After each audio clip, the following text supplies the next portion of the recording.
Hello everyone, welcome back to my channel. तो चलिए आज हम बहुत ही छोटा सा टॉपिक डिस्कस करने वाले हैं नेशनल इनकम से, जिससे हमारा ये जो नेशनल इनकम चैप्टर है वो कंप्लीट हो जाएगा। हम डिस्कस कर रहे थे बिजनेस एनवायरनमेंट यूनिट 1 का chapter number 2 national income. Last topic discuss करते हैं कि ये जो नेशनल इनकम है इसकी इम्पोर्टेंस क्या है, हम क्या काम आता है नेशनल इनकम, क्यों इतना इम्पोर्टेंस देके रखा है उसको, किस लिए काम आता है इंडिया में। तो इम्पोर्टेंस ऑफ नेशनल इनकम का कभी कभी क्वेश्चन आता है एग्जाम में, 8 नंबर का अगर आपका क्वेश्चन आएगा तो यहाँ पे मैंने कुछ पॉइंट्स लिखे हैं, इनको मैं एक्सप्लेन करूंगी, आप ओन वर्ड्स में उसको एक्सप्लेन करके लिख सकते हैं। तो सबसे पहला पॉइंट है नेशनल इनकम क्यों इंपॉर्टेंट है, वो ये है इकोनॉमिक प्लानिंग। इकोनॉमिक प्लानिंग यानी कि हर कंट्री है आगे की डेवलपमेंट के लिए प्लानिंग करती है, उसको इकोनॉमिक प्लानिंग बोलते हैं कि हम हमारी मार्केट को कैसे एक्सपेंड करेंगे, कितना। तो अगर हमारी कंट्री का नेशनल इनकम हमको पता होगा कि कंट्री कैसे हर साल नेशनल इनकम कितना कमा रही है, नेशन का इनकम क्या है, तो इससे क्या होता है, इससे उनको एक प्लानिंग करने का आइडिया मिल जाता है कि हम इतना खर्चा कर सकते हैं, हमारी नेशनल इनकम अच्छी है, ग्रो हो रही है, इस सेक्टर में पैसा लगा सकते हैं। तो नेशनल इनकम में बहुत सारे सेक्टर्स में से पैसा कहाँ से आ रहा है ये पता चलता है, तो ये इनको आगे की इकोनॉमिक प्लानिंग करने में मदद करता है। तो नेशनल इनकम जानना इसलिए भी जरूरी है कि ये गवर्नमेंट को आगे की इकोनॉमिक प्लानिंग करने में मदद करता है, पहला इंपॉर्टेंस। दूसरा इंपॉर्टेंस दिया है इकोनॉमिक पॉलिसी। देखिए गवर्नमेंट ना वर्क करने के लिए एजेंडा बनाने के लिए पॉलिसीज बनाते हैं। तो अगर हमको हमारी कंट्री की नेशनल इनकम पता है तो इकोनॉमी में कहाँ टैक्स लगानी है, कहाँ फ्री छोड़ना है, कहाँ ज्यादा पैसा इन्वेस्ट करना है, कहाँ ज्यादा पैसा इन्वेस्ट नहीं करना है, कुछ पॉलिसीज बनाती है गवर्नमेंट ताकि इकोनॉमी को स्टेबल रखे। तो अगर हमको हमारी नेशनल इनकम पता होगी, अच्छे से कैलकुलेटेड होगी, सारे फैक्ट्स एंड फिगर्स पता होंगे, तो गवर्नमेंट इकोनॉमिक पॉलिसीज अच्छे से बना सकती है। तो पहला इंपॉर्टेंस ऑफ नेशनल इनकम है कि इकोनॉमिक प्लानिंग करने में मदद करती है।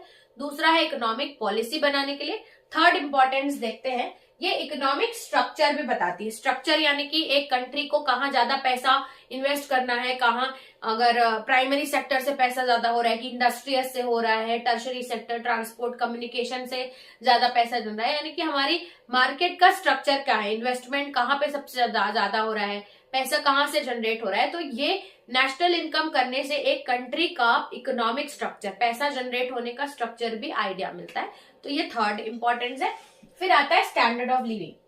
देखिए नेशनल इनकम अगर अच्छी है, कंट्री अच्छे से कमा रही है, प्रोडक्शन और कंजप्शन अच्छे से हो रहा है, दैट मीन्स नेशनल इनकम अगर अच्छा है तो हमें ये पता चलता है कि नेशनल इनकम में ना पर कैपिटा इनकम भी पता चलती है। पर कैपिटा इनकम मतलब पर पर्सन इनकम।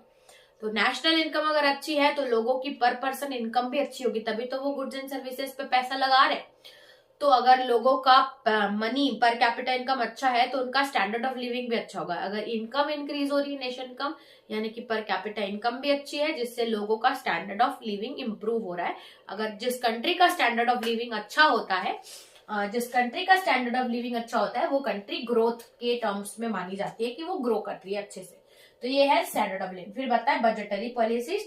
जैसे आप जानते होंगे सरकार हर साल बजट लेके आती है कि साल भर में सरकार कहाँ कहाँ पे कितना कितना पैसा इन्वेस्ट करेगी।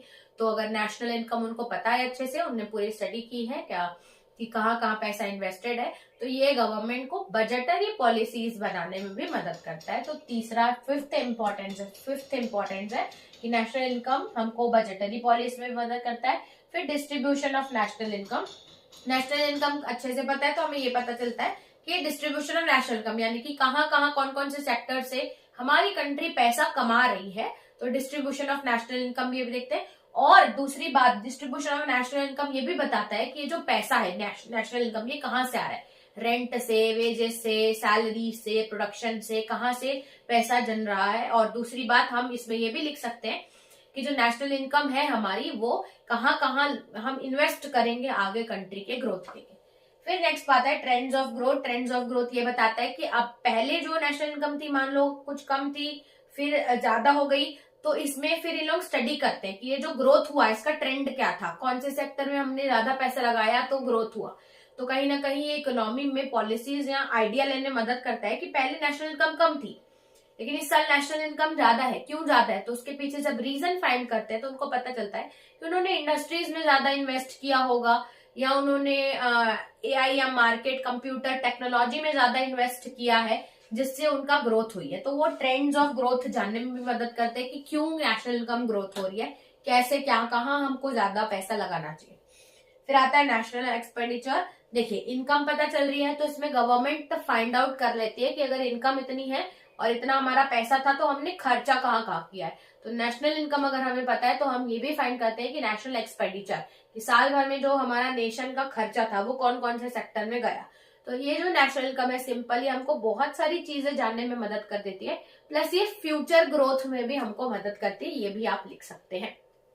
तो बहुत ही छोटा टॉपिक था। बहुत सारे एग्जाम्स में पूछते हैं कि नेशनल इनकम क्यों इंपॉर्टेंट है, तो काफी फायदे हैं उसके। आई होप आपको ये वीडियो में उसका परफेक्ट आंसर मिल गया होगा। तो इस वीडियो में इतना ही रखते हैं, चलते हैं नेक्स्ट वीडियो में, देखते हैं नेक्स्ट टॉपिक। तब तक के लिए थैंक्स फॉर वॉचिंग।